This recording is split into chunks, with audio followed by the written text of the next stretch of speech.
Jai Hind, all my dear students. So today we are going to start our new topic, that is female reproductive system. So previously we have discussed about the male reproductive system. So today we are going to discuss female reproductive system. So the female reproductive system consists of a pair of ovaries, right? It consists of a pair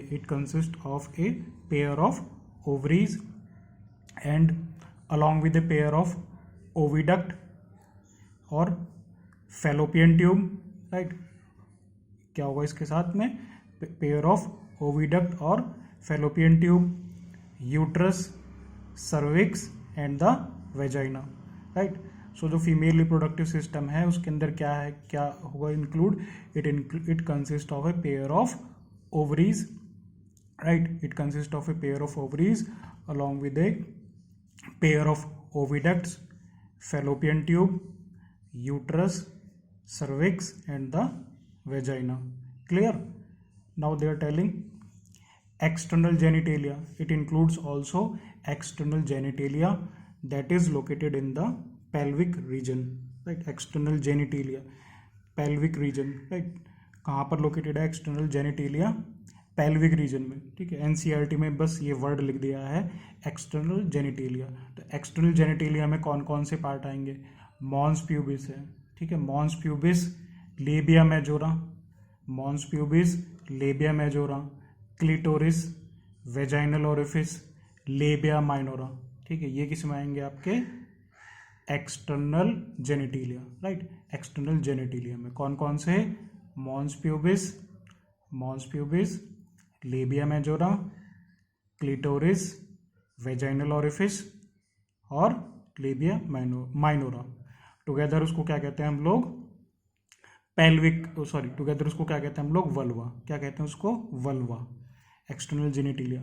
अब external genitalia जो organ है मैं आपको दिखा देता हूँ NCERT में, ठीक है. एनसीईआरटी में ही मैं आपको डायग्राम दिखा देता हूँ जो एक्सटर्नल जेनिटेलिया है वो कौन सा है. ये देखिए, ये वाला डायग्राम है यहाँ पर, ठीक. तो ये देख सकते हैं आप लोग, इसमें क्या क्या है? वेजाइनल ओरिफिस, ठीक है. Vaginal orifice, right. Vaginal orifice, labia majora, ठीक है. लेबिया मेजोरा, ठीक. Labia majora. फिर इसके अलावा लेबिया माइनोरा, फिर क्लिटोरिस, राइट. क्लिटोरिस. फिर और क्या बताया मैंने आपको? मॉन्स प्यूबिस, ठीक है. मॉन्स प्यूबिस इनमें शो नहीं कर रखा, ठीक है. मॉन्स प्यूबिस यहाँ पर दिखा नहीं रखा है इन्होंने, ठीक है. दिखा नहीं रखा है यहाँ पर. तो ये कौन से रीजन में दिखा रखा है? ये diagrammatic sectional view of female pelvic region, ठीक है. पेल्विक रीजन में इन्होंने दिखा रखा है. और टुगेदर इसको क्या कहते हैं हम लोग सब, मतलब इनको मिला के क्या कहते हैं? एक्सटर्नल जेनिटल ऑर्गन को वल्वा. क्या कहते हैं इसको? वल्वा. VULVA. क्लियर? फिर मेमोरी ग्लैंड्स, ठीक है. Mammary glands are integrated structurally and functionally to support the process of ovulation. जो मेमोरी ग्लैंड्स हैं, ठीक है, जो मेमोरी ग्लैंड्स हैं वो क्या पर इंटीग्रेटेड है? वो structurally and functionally to support the process of ovulation. किसके प्रोसेस को सपोर्ट कर रहे हैं वो? ओवुलेशन के प्रोसेस को. कौन से प्रोसेस को? ओवुलेशन के प्रोसेस को, ठीक. ओवुलेशन जब एग रिलीज होता है 14th डे पर, ठीक है. अभी बताऊंगा उसके बारे में. Fertilisation, right. Fertilisation, pregnancy, birth and child care, ठीक है. बर्थ और चाइल्ड केयर में. क्लियर? फिर इसके अलावा इंटरनल जेनिटल ऑर्गन्स भी हैं इसमें, ठीक है. इंटरनल जेनिटल ऑर्गन में क्या आएगा? जैसे एक्सटर्नल जेनिटेलिया ऐसी इंटरनल जेनिटल ऑर्गन्स में क्या है? ओविडक्ट है, ठीक है. ओविडक्ट है, ओवरी है, यूट्रस है, वेजाइना, ठीक है. वेजाइना. तो ये किस में आएगा? आपका इंटरनल जेनिटल ऑर्गन्स में आएगा, ठीक. किस में आएगा? वो इंटरनल जेनिटल ऑर्गन्स में आएगा. फिर ovaries are the primary female sex organ. तो क्या लिखा है यहाँ पर? ओवरीज क्या है यहाँ पर? Ovaries are the primary female sex organ, right. Female sex. तो प्राइमरी फीमेल से, और मेल से केस में क्या आएगा? ठीक है, मेल से केस मैंने आपको बताया था, primary female sex organ in case of female में क्या ओवरी, और मेल के केस में क्या आएगा टेस्टिस।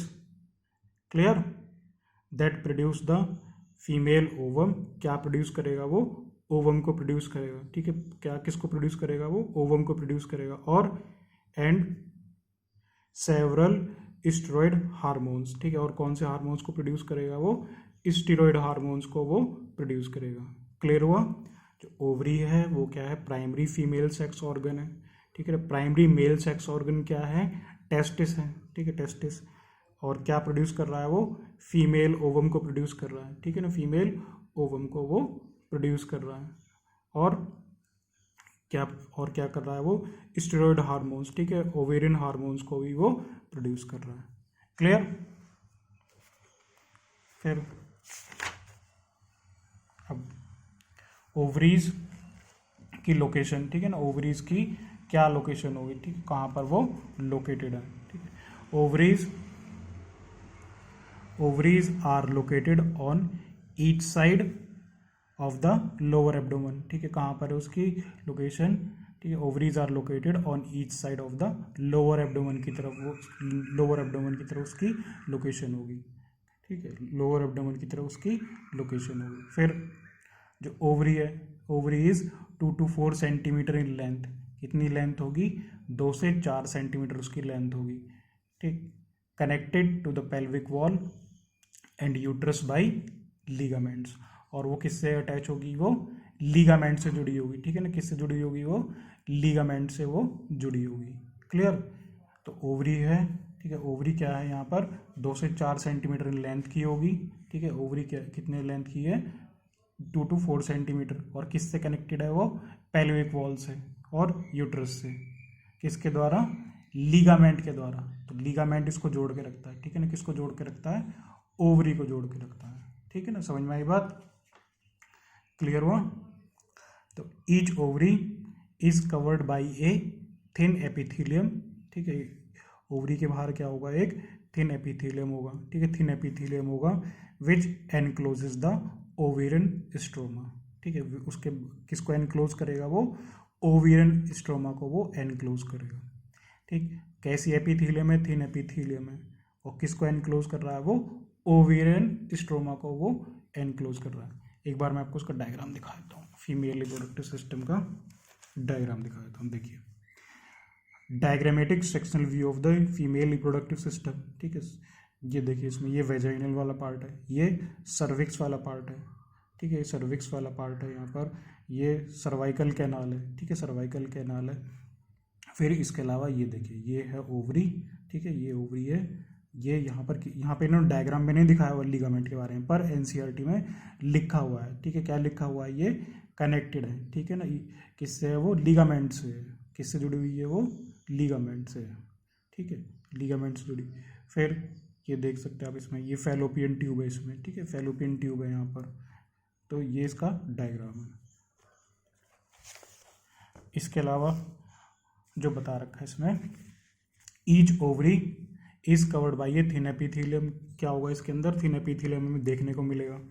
फिर विच एनक्लोजेस द ओवेरियन स्ट्रोमा, ठीक है, इसके अंदर क्या होगा ओवेरियन स्ट्रोमा में देखने को मिलेगा। अब ये स्ट्रोमा वर्ड है यहाँ पर, ठीक है ना, ओवेरियन स्ट्रोमा क्या चीज़ है ओवेरियन स्ट्रोमा, ठीक है, ओवेरियन का स्ट्रोमा। तो ओवेरियन स्ट्रोमा में दो चीज़ होती है यहाँ पर, एक तो पेरिफेरल और एक, ठीक है, पेरिफेरल और एक मेडुला, ठीक है, पेरिफेरल और एक मेडुला। समझ में आई बात। जो ओवरी होगी, ठीक है, ओवरी के ऊपर की जो कवरिंग है ovary is covered by thin epithelium, और वो किसको एनक्लोज कर रही है वो ओवेरियन स्ट्रोमा को एनक्लोज कर रही है। अब उसमें दो पार्ट होते हैं स्ट्रोमा में, ठीक है, जो स्ट्रोमा होगी वो दो पार्ट जोन में डिवाइड होगी, एक तो बाहर वाला कॉर्टेक्स और इनर वाला मेडुला। अगर मान लो कोई स्फेरिकल स्ट्रक्चर है, ठीक है, एक स्फेरिकल है, ठीक है, बायोलॉजी में जब हम पढ़ते हैं ना स्फेरिकल स्ट्रक्चर, जैसे मान लो ब्रेन पढ़ रहे हैं, तो ब्रेन में बाहर वाला पार्ट कौन सा था, बाहर वाला पार्ट होगा कॉर्टेक्स, राइट, बाहर वाला पार्ट कौन सा है कॉर्टेक्स, और इनर वाला पार्ट क्या है मेडुला, जब हम स्फेरिकल स्ट्रक्चर या ओवल शेप स्ट्रक्चर की बात करते हैं, ठीक है ना, स्फेरिकल। अब ओवरी है, ठीक है, अब यहाँ पर किसकी बात कर रहे हैं हम लोग ओवरी की बात कर रहे हैं, तो ओवरी में बाहर वाला पार्ट कौन सा हो गया वो कॉर्टेक्स हो गया, बाहर वाला पार्ट कौन सा हो गया यहाँ पर कॉर्टेक्स, ठीक है, बाहर वाला पार्ट कौन सा हो गया कॉर्टेक्स वाला पार्ट हो गया। ठीक, बाहर वाला पार्ट कौन सा है, कॉर्टेक्स वाला पार्ट हो गया। और जो बाहर वाला पार्ट है उसको पेरिफेरल पार्ट, यहाँ पर क्या प्रेजेंट होंगी, फॉलिकल्स प्रेजेंट होंगी। फॉलिकल्स का मतलब थैलियाँ प्रेजेंट होंगी। ठीक है, थैली, उसमें बहुत सारी थैलियाँ होती हैं। तो और जो इनर वाला पार्ट है, इनर वाला पार्ट कौन सा है, वो मेड्यूला वाला पार्ट है। और मेड्यूला वाला पार्ट कैसा है, हाईली वस्कुलर। ठीक है, हाईली वस्कुलर पार्ट कौन सा है यहाँ पर, मेड्यूला वाला पार्ट है। क्लियर। फिर जो इसमें बता रखा है कि भाई जो इनसाइड ओवरी है उसके अंदर क्या है, ओवेरियन स्ट्रोमा है। ठीक है ना, ओवेरियन स्ट्रोमा में देखने को मिलेगा। और जो बाहर वाला पार्ट है, क्या बताया था मैंने आपको, कॉर्टेक्स। ठीक है, प्राइमरी फॉलिकल इसमें मिलेंगी। ठीक है, प्राइमरी फॉलिकल होंगी। प्राइमरी फॉलिकल फिर किस में कन्वर्ट होंगी, ग्राफियन फॉलिकल में कन्वर्ट होंगी। और ग्राफियन फॉलिकल मैच्योर्ड फॉलिकल में कन्वर्ट होंगी। ठीक है, फिर मैच्योर फॉलिकल से क्या बनाएंगी, वो ओवम को रिलीज करेंगी। किसको रिलीज करेंगी, वो ओवम को रिलीज करेंगी। तो हर एक फॉलिकल के अंदर क्या होगा, oocyte होगा। ठीक है, हर एक फॉलिकल्स के अंदर क्या होगा, जो बता रखा है यहाँ पर, please listen it carefully. Each follicle contain oocyte। ठीक है, ईच फॉलिकल्स के अंदर क्या होगा, oocyte होगा, जो कि एग को बनाएगा। ठीक है, किसको बनाएगा, वो एग को बनाएगा। ठीक है, ओवरी। ठीक है, ओवरी, ओवरी में क्या होगा, oocyte है। और oocyte से क्या बनेगा, एग या ओवम का रिलीज होना।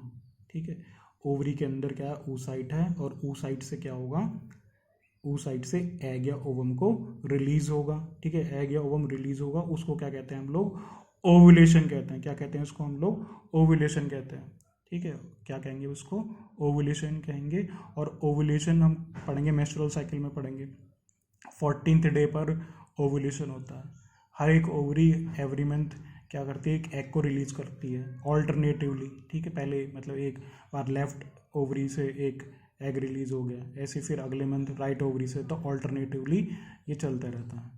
समझ में आया ओवुलेशन क्या होगा। ठीक है ना, क्लियर। फिर जो बचा हुआ पार्ट है उसका क्या, उसको क्या कहते हैं हम लोग। ठीक है, जब ओवुलेशन हो जाएगा, एग रिलीज हो जाएगा, तो बचा हुआ पार्ट होता है कॉर्पस ल्यूटियम। कौन सा पार्ट होता है वो, कॉर्पस ल्यूटियम। वो किससे बनेगा, कॉर्पस ल्यूटियम बनेगा वो ग्राफियन फॉलिकल से बनेगा। ठीक है, ग्राफियन फॉलिकल से वो बनेगा। क्लियर। अब जो ओवरी है, ठीक है ना, ओवरी से हार्मोन्स भी प्रोड्यूस होंगे। ठीक है, ओवरी से हार्मोन्स भी प्रोड्यूस होंगे। एक तो ईस्ट्रोजन है और एक प्रोजेस्टेरोन है। ठीक है, एक कौन सा, ईस्ट्रोजन है और एक प्रोजेस्टेरोन है। तो ईस्ट्रोजन कब रिलीज होगा, ईस्ट्रोजन रिलीज होगा किससे, ओवेरियन फॉलिकल से रिलीज होगा। ठीक है, ईस्ट्रोजन किससे रिलीज होगा, ओवेरियन फॉलिकल से। ठीक है, ईस्ट रिलीज। और जो प्रोजेस्टेरोन है वो किससे रिलीज होगा, प्रोजेस्टेरोन रिलीज होगा कॉर्पस ल्यूटियम से। ठीक है, प्रोजेस्टेरोन किससे रिलीज होगा, कॉर्पस ल्यूटियम से वो रिलीज होगा। ठीक, यानी कि ओवरी के हमने यहाँ पर दो फंक्शन देखे हैं। ठीक है, ओवरी के दो हैं, एक एक्सोक्राइन और एक एंडोक्राइन। ठीक है, एक्सोक्राइन मतलब क्या होगा, जब वो ओवम को प्रोड्यूस कर रहा है। ठीक है, एक्सोक्राइन जब वो ओवम को प्रोड्यूस कर रहा है, और एंडोक्राइन जब वो ईस्ट्रोजन और प्रोजेस्टेरोन को रिलीज कर रहा है। ठीक है, जब वो ईस्ट्रोजन और प्रोजेस्टेरोन को रिलीज कर रहा है। क्लियर हुई बात, समझ में आई। फिर इसके अलावा मैंने आपको अभी बताया था इंटरनल जेनिटल ऑर्गन्स के बारे में। ठीक है, इंटरनल जेनिटल ऑर्गन्स में क्या क्या आएगा, पेयर ऑफ फैलोपियन ट्यूब और ओविडक्ट। ठीक है, फिर पेयर ऑफ ओवरी। ठीक है, यूट्रस है। ठीक है, यूट्रस है, वेजाइना। तो ये सारी चीज़ क्या होगा, ये इंटरनल जेनिटल्स और इंटरनल जेनिटल ऑर्गन्स में आएंगे। क्लियर। फिर उसके बाद में क्या है यहाँ पर आपका फीमेल एसेसरी डक्ट। ठीक है, फीमेल एसेसरी डक्ट। तो फीमेल एसेसरी डक्ट में क्या होगा देखते हैं। Female accessory duct it includes oviduct और फैलोपियन ट्यूब। ठीक है, क्या है इसमें, ओविडक्ट और द फीमेल को क्या है यहाँ पर, female accessory duct it includes oviduct और fallopian tube, uterus and the vagina. ठीक है, यूट्रस है और वेजाइना। तो हर एक फैलोपियन ट्यूब जो है, ठीक है, जो बता रखा पहला वाला पार्ट है यहाँ पर, पहला वाला पार्ट क्या है यहाँ पर, ओविडक्ट और फैलोपियन ट्यूब। ठीक है, ओविडक्ट और फैलोपियन ट्यूब कितनी, कैसे, इसकी लेंथ कितनी होगी, 10 से 12 सेंटीमीटर इन लेंथ। ठीक है, 10 to 12 centimetre in length and extend from the periphery of each ovary to the uterus. ठीक है, तो पहला वाला जो इन्होंने पार्ट लिखा है, क्या लिखा है यहाँ पर, ओविडक्ट और फेलोपियन ट्यूब एक ही बात है, ठीक है ना। ओविडक्ट और फेलोपियन ट्यूब, ठीक है, ओविडक्ट और फेलोपियन ट्यूब एक ही बात है। उसका साइज कितना है यहाँ पर 10 to 12 सेंटीमीटर इन लेंथ, ठीक। फिर इसमें क्या क्या पार्ट कवर होगा, ठीक है ना। अगर हम यहाँ पर किसकी बात कर रहे हैं, यहाँ पर जो ओविडक्ट और फेलोपियन ट्यूब है, इसमें 3 पार्ट आते हैं, ठीक है ना। एक तो हो गया पहला वाला पार्ट इनफंडिबुलम, ठीक है, पहला वाला पार्ट क्या है, इनफंडिबुलम। दूसरा एम्पुला और तीसरा isthmus. The oviduct or fallopian tube, it measures around 10 to 12 centimeter in length. It includes 3 parts: infundibulum, ampulla और isthmus, ठीक है। infundibulum वाला पार्ट देखते हैं, ठीक है। infundibulum आउटर मोस्ट वाला पार्ट है, ठीक है, आउटर मोस्ट वाला पार्ट हो गया, आउटर मोस्ट फनल। फिर इसके अलावा edges of the infundibulum possesses finger like projections called fimbriae. तो इसमें जो होगा इनफंडिबुलम में कुछ फिंगर लाइक प्रोजेक्शंस होंगे, उसको क्या कहते हैं हम लोग, फिम्ब्रिए। तो ये क्या करेगा, फिम्ब्रिए क्या करेगा, जैसे ही ओवुलेशन होगा, ओवुलेशन में एग रिलीज होगा, ये क्या करेगा, उसको कलेक्ट कर लेगा, helps in the collection of ovum after ovulation. मैंने बताया था अभी कि ओवुलेशन कब होता है, 14th डे पर होगा, ठीक है। 14th डे पर उस साइड से एग रिलीज होगा, उसको ओवुलेशन कहेंगे। मेंस्ट्रुअल साइकिल में आपको मैं बता दूंगा किस तरीके से होगा, ठीक है, मेंस्ट्रुअल साइकिल में। क्लियर हुआ। सो इनफंडिबुलम आउटर मोस्ट फनल है, ठीक है, आउटर मोस्ट फनल है। एजेस जो होंगे किनारे पर, उन किनारे पर हमें फिंगर लाइक प्रोजेक्शंस देखने को मिलेंगे, उसको हम क्या कहते हैं, फिम्ब्रिए कहते हैं, जो कि क्या कर रहा है, वो ओवम को कलेक्शन के लिए मदद कर रहा है, ठीक है। It helps in the collection of ovum after ovulation, ठीक है, इट हेल्प्स इन दी